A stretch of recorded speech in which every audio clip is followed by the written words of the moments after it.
AI की मदद से देखो काला पानी की सजा कैसे होती थी। आपकी रूह कांप जाएगी। History of cellular jail. 1857 के रिवॉल्ट के बाद अंग्रेजों के सामने एक बड़ी कश्मकश थी। कश्मकश ये कि इस विद्रोह में जिन क्रांतिकारियों ने भाग लिया वो मरने से भी नहीं डरते थे, तो उन्हें ऐसी कौन सी सजा दे जो मौत से भी भयानक हो। काफी सोचने के बाद अंग्रेजों के दिमाग में एक आइडिया आता है, और ये आइडिया था सेलुलर जेल यानी काला पानी। एक जेल जिसमें चींटियां आटा नहीं बल्कि इंसान का मांस खाती थी। 19वीं सदी में अंग्रेज इस जेल में कुल 80,000 कैदी लेकर गए, जिनमें से सिर्फ 30,000 ही वापस जिंदा लौट सके। अगले 10 मिनट में आप धरती पर मौजूद एक ऐसे नरक की कहानी सुनने वाले हैं जिसे खुद कई अंग्रेजों ने बंद करने की मांग की। और आपको ये लगने लगेगा कि उन क्रांतिकारियों को इस जेल में ले जाने की बजाय फांसी पर लटका देना कई बेहतर होता। 1857 की क्रांति वो तूफान था जिसमें अगर थोड़ी और एकता होती और ये कुछ समय और लंबा चल जाता तो अंग्रेजी हुकूमत का भारत से सफाया हो जाता। ये बात अंग्रेजों को भी पता थी।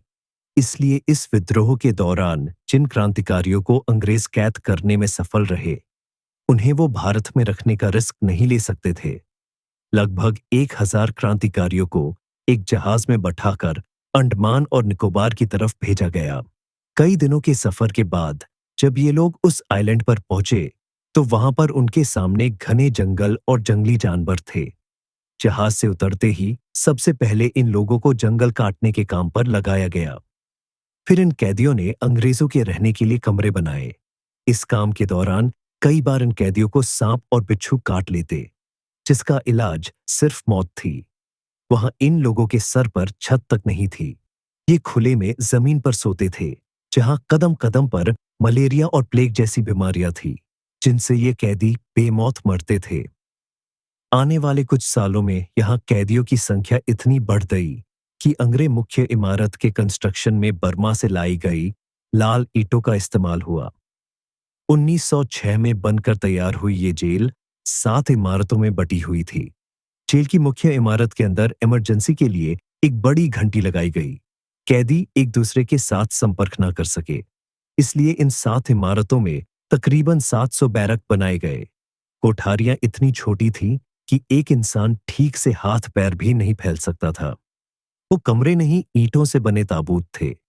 इस जेल को धरती पर बना हुआ नरक क्यों कहा जाता था? इसके पीछे वजह थी इसकी बनावट और यहाँ पर रहने वाले अंग्रेज अधिकारी जो झल्लाद थे। जेल में रहने वाले प्रत्येक कैदी को कोल्हू के बैल की तरह हर रोज नारियल का तेल निकालना पड़ता था, और जो कैदी ये काम नहीं कर पाता उसका शरीर कोड़ों से छिल दिया जाता।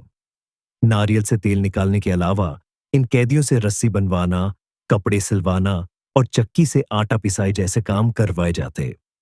अगर कोई कैदी काम ठीक से नहीं कर पाता तो उसे हथकड़ी से बांधकर एक दीवार के सहारे खड़ा कर दिया जाता, जहां वो कई दिनों तक बैठ नहीं सकता था और न उसे खाने पीने के लिए कुछ मिलता। जेल में सैकड़ों सिक्योरिटी गार्ड थे। गलती करने पर इन कैदियों को ऐसे खुरदुरे कपड़े पहनाए जाते थे जिनसे इनका शरीर बुरी तरह छील जाता था। सोचिए, एक तो गर्मी का मौसम और फिर इस तरह के कपड़ों में कटा फटा शरीर कितना पीड़ादायक था। इन कपड़ों में ये कैदी हिल भी नहीं सकते थे, और फिर इन घावों से जो रस्सी निकलती थी उसका भी कोई इलाज नहीं था। और उन खुले घावों पर जब जंगल की जहरीली चींटियां चिपक जाती थी तो कैदी चाहकर भी उन्हें हटा नहीं सकता था। दलक से टॉयलेट की सुविधा भी नहीं थी। कैदियों को 2 तरह की थाली मिलती थी। एक से ये खाना खाते और दूसरी को नहाने धोने और शौच के लिए इस्तेमाल करते। रात के समय इन लोगों को बिना बिस्तर नीचे जमीन पर सोना पड़ता था। कई कैदी इन सजाओं से तंग आकर भागने की कोशिश भी करते थे, लेकिन लगभग सभी पकड़े जाते। पकड़े जाने पर इन्हें थ्रपा थ्रपा कर मारा जाता। इन सब के बाद भी अगर कोई कैदी भागने की कोशिश करता तो पहले तो वो वहां से निकल ही नहीं सकता था, क्योंकि जेल के चारों तरफ बस घने जंगल ही जंगल थे, जहां पर जंगली जानवर उन्हें नोच नोच कर खा जाते।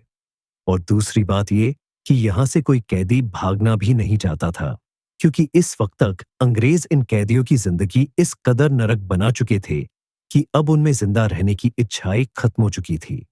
मार्च 1868 की बात है। जेल में 238 कैदियों ने अपना एक गुट बनाया और जेल से भाग गए। लेकिन जेल से निकलते ही इनमें से कईयों को आदिवासियों ने मार दिया। कुछ ने वापस पकड़े जाने की डर से खुदकुशी कर ली और बाकी वापस पकड़े गए, जिसके बाद जेल अधीक्षक जेम्स वॉलकर ने 87 कैदियों को फांसी पर लटका दिया। फरवरी 1872 में वायसराय लॉर्ड मेयो जब अंडमान की यात्रा पर थे, तब इसी जेल में एक शेर कैद था, शेर अली अरीदी। एक शेर जिसने पिंजरे में रहकर भी शिकारी का शिकार कर दिया। वो कैदी जिसने भारत के सबसे पावरफुल आदमी वायसराय लॉर्ड मेयो को जेल के अंदर ही मौत के घाट उतार दिया, जिसके बाद ये जेल और मशहूर हो गई। शेर अली को फांसी हुई। साल 1872 में यहां से दो कैदी भागने में सफल रहे। इन दोनों ने जंगल से लकड़ी काटी और एक नाव बनाकर कोलकाता की तरफ भाग गए। लेकिन ये उनकी बदकिस्मती थी कि बीच रास्ते में उन्हें एक अंग्रेज जहाज मिल गया और दोनों वापस पकड़े गए।